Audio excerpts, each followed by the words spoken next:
past, there were times when there were more Fairey aircraft in service with the fleet air arm than all other types combined. And indeed, the most recent addition to the strength of the fleet air arm museum behind us here is the replica Fairey Flycatcher, kindly presented by John Fairey, the grandson of the founder of the company, Sir Richard Fairey.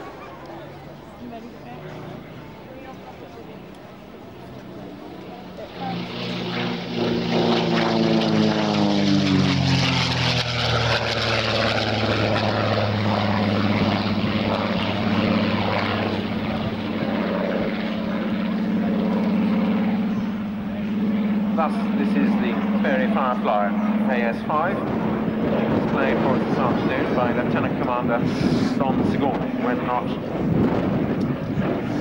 displaying for the flight. This former Sea Harrier pilot is now on the strength of Heron flight.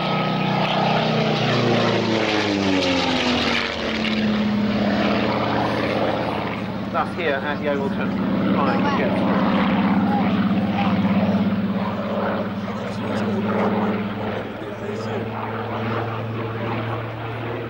If these black and white markings look familiar, they should. They were worn by the Mustang that we saw earlier in the programme, but they're worn here for a later conflict. They are the same recognition markings, deliberately compromising the camouflage of the aircraft.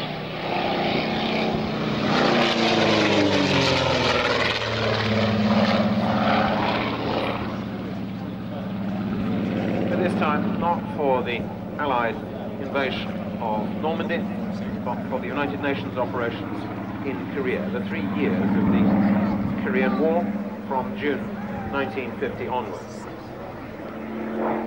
HMS Theseus was the first Royal Navy carrier on station. Within a week in action, 6 squadrons of Fireflies were to take part in the conflict, working alongside Sea Furies, operating at different times from 5 carriers, 4 RN, 1 from the Royal Australian Navy.